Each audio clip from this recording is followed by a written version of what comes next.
Hi guys, welcome to my channel. I will keep making videos to answer your questions. Today I'm going to answer a subscriber's question.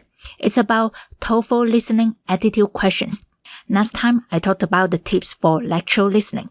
This time I will show you how to answer a specific type of questions. Let's get started. If the question prompts look like this, they must be attitude questions. Sometimes you will listen again to part of the passage. What the speaker says and how the speaker says will indicate the correct answer.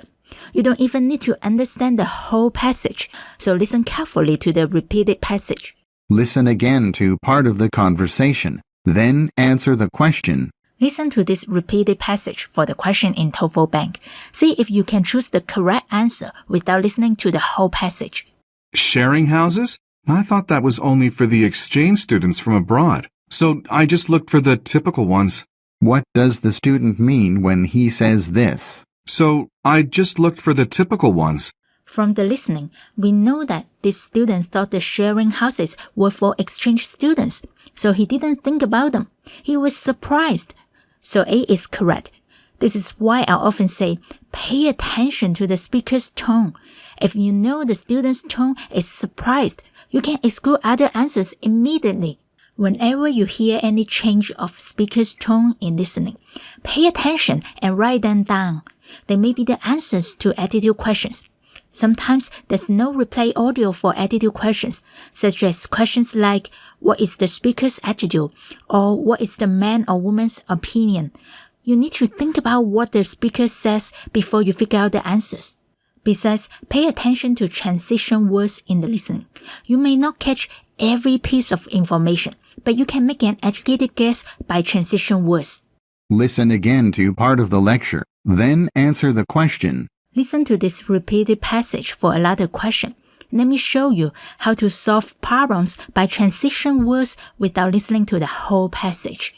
If I had to fit him into a few words, I describe him the father to literary realism. It is irrefutable that he has had the greatest impact on applying realism in American literature. But before I get ahead of myself, a bit of a background skim through first, shall we? Why does the professor say this? But before I get ahead of myself, you may not get every word from the listening. Neither do I. But you know the speaker thinks highly of somebody at first. Then he says, but, a transition word.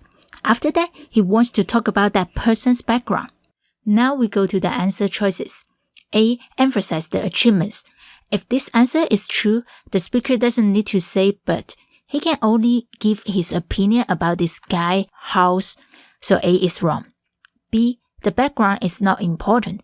If it's not important, no need to use but to emphasize the information after but. The information is about the person's background, so this is important.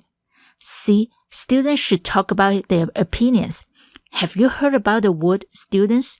No, students is an easy word, so you won't miss it. C is wrong. D. He likes to explain other things first.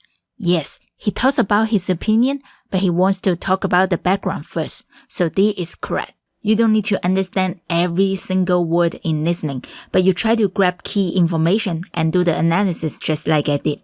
Sometimes the answer choices give you hints. Pay attention to speakers' tones and transition words during the whole listening. They may be hints for attitude questions answers or other questions answers. Okay, thank you for watching. Please share and subscribe. See ya.